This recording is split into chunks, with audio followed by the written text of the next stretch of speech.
इस जगत में वे ही धन्यभागी हैं जिन्हें अंतर ध्यान की याद आने लगे, जिन्हें एक बात बार बार याद आने लगे, दिन के 24 घंटों में बार बार याद आने लगे, भीतर जाना है। और जो जब मौका मिल जाए तब भीतर सरक जाएं। एक ज़ैन फकीर को निमंत्रित किया था कुछ मित्रों ने भोजन के लिए। 7 मंजिल मकान, जापान की कहानी है। अचानक भूकंप आ गया। जापान में भूकंप बहुत आते भी, भागे लोग, गृहपति भी भागा। 7वीं मंजिल पर कौन रुकेगा जब भूकंप आया हो? सीढ़ियों पर भीड़ हो गई, बहुत मेहमान इकट्ठे थे, कोई 25 मेहमान थे। गृहपति द्वार पर ही अटका है। तभी उसे ख्याल आया कि प्रमुख मेहमान का क्या हुआ, उस ज़ैन फकीर का क्या हुआ। लौट कर देखा, वह फकीर तो अपनी कुर्सी पर पालथी मार के बैठ गया है, आंखें बंद, जैसे बुद्ध की प्रतिमा हो, संगमरमर की प्रतिमा हो, ऐसा शांत, ऐसा निश्चल। उसका रूप, उसकी शांति, उसका आनंद सम्मोहित कर लिया गृहपति को। खिंचा चलाया जैसे कोई चुंबक से खिंचा चला आता है, बैठ गया फकीर के पास।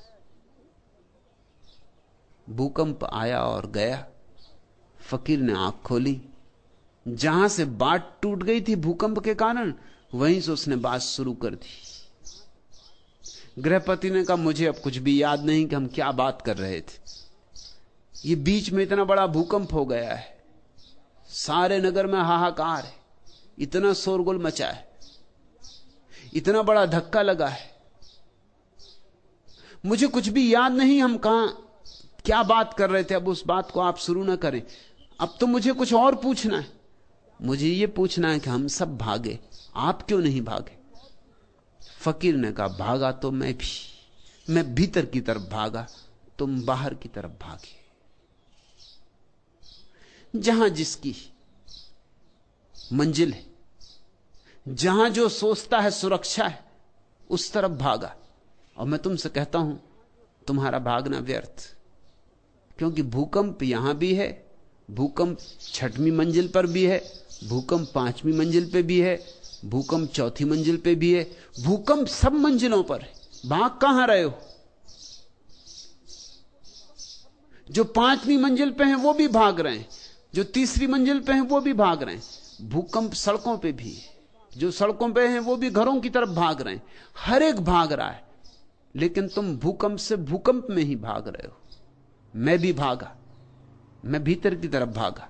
और मैं एक ऐसी जगह जानता हूं अपने भीतर, एक ऐसा स्थान जहां कोई भूकंप कभी नहीं पहुंच सकता, जहां कोई कंप ही नहीं पहुंचता। भूकंप की बात छोड़ दो, जहां बाहर का कोई प्रभाव कभी नहीं पहुंचता। मैं उस अछूते कुंवारे लोक की तरफ भागा। मैं भी भागा, यह ना कहूंगा कि नहीं भागा, तुम्हारी समझ में ना आया हो, क्योंकि तुम एक ही तरह के भागने को पहचानते हो। मैं हाथ पैर से नहीं भागा, मैंने शरीर का उपयोग नहीं किया, क्योंकि इसका उपयोग तो बाहर की तरफ भागना हो तब करना होता है। शरीर तो मैंने शिथिल छोड़ दिया, विश्राम में छोड़ दिया और सरक गया अपने भीतर। वहां बड़ी सुरक्षा है, क्योंकि वहां अमृत है, वहां कोई मृत्यु नहीं। चिंता थी मुझे तो सिर्फ एक, कि कहीं ऐसा ना हो कि भीतर पहुंचने के पहले मर जाऊं। बस जब भीतर पहुंच गया फिर निश्चिंत हो गया। अब कैसी मौत, अब किसकी मौत?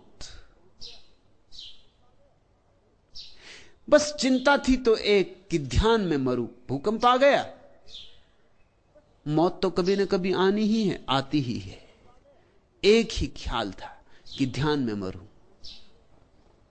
ध्यान में जियो, ध्यान में मरो।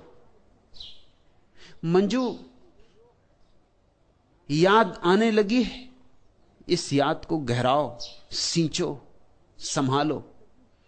अनजाने चुपचाप अध खुले वातायन से आती हुई जुन्हाई साही, तेरी छवि का सुधि सम्मोहन आज बिखर कर सिमट चला है मेरे मन में।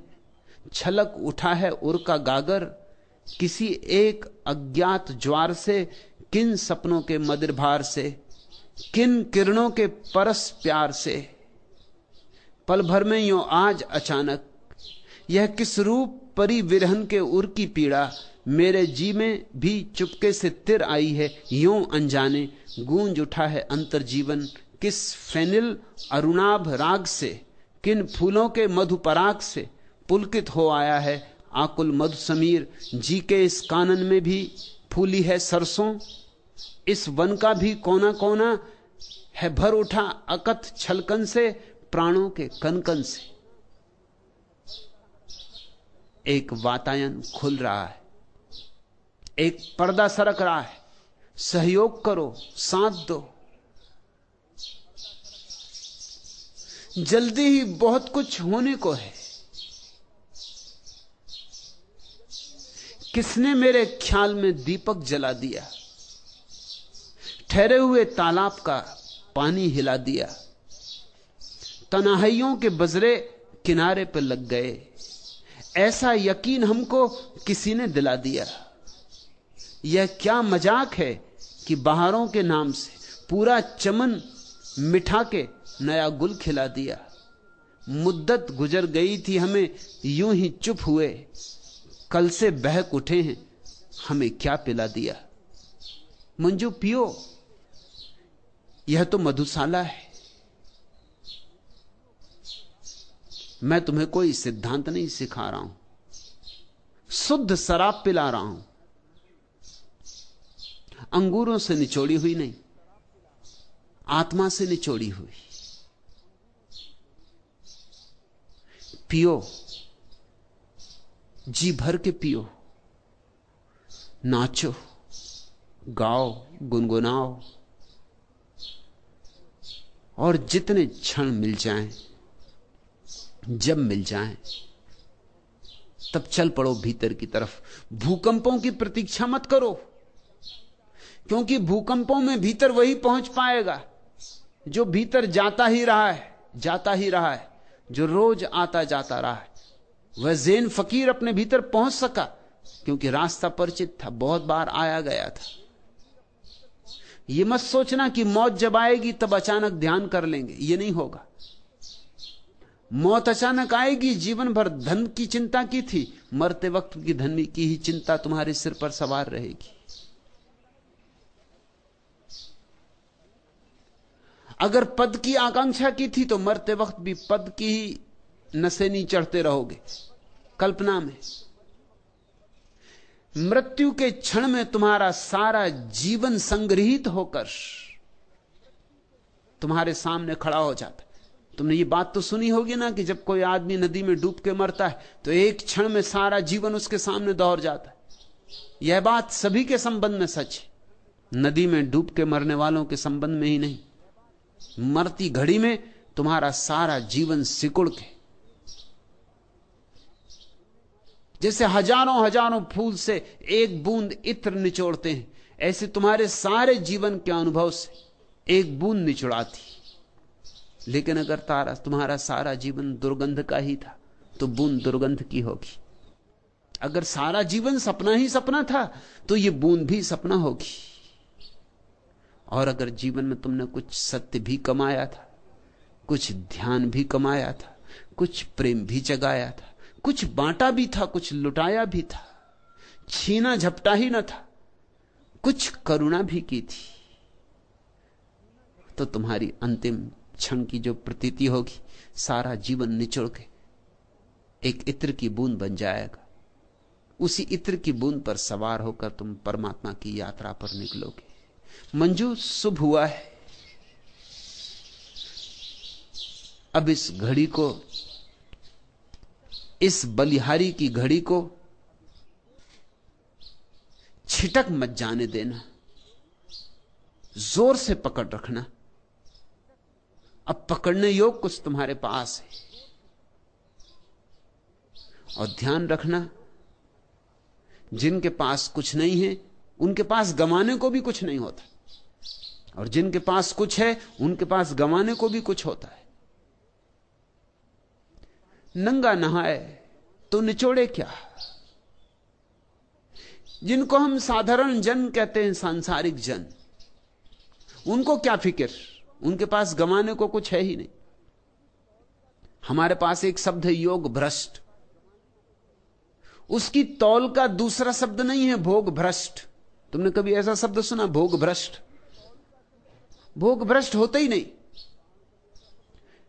समतल जमीन पे चलोगे तो कहीं गिरोगे, लेकिन पहाड़ों की ऊंचाइयों पर चढ़ोगे तो गिर सकते हो। योग भ्रष्ट होता है। मंजू एक घड़ी करीब आ रही सरकती हुई, जो बड़ी कीमत की होगी। अंतर्ध्यान की याद आनी शुरू हुई है, जल्दी ही अंतर्ध्यान लगेगा। तब चूक मत जाना, क्योंकि बाहर की जन्मों जन्मों की वासनाएं खींचेंगी, बाहर की जन्मों जन्मों की आदतें खींचेंगी, हजार बाधाएं खड़ी होंगी। मन अंतिम उपाय करेगा अपने को बचा लेने का, क्योंकि ध्यान मन की मृत्यु है। और कौन मरना चाहता? मन भी मरना नहीं चाहता है। लेकिन सजग होकर, खूब सजग होकर 2-4 कदम और फिर मैं तुमसे कहता हूं सुबह करीब है, आखिरी तारे ढलने लगे, सूरज उगा, अब उगा, तब उगा। जरा प्रतीक्षा, जरा धैर्य, और वह महत्वपूर्ण घटना घट सकती है जिसकी तलाश में सारे लोग जाने अनजाने भटक रहे। उसे कहो आनंद की खोज, सत्य की खोज, परमात्मा की खोज, मोक्ष की खोज, या जो भी नाम तुम्हें देना पसंद हो। आज इतना है।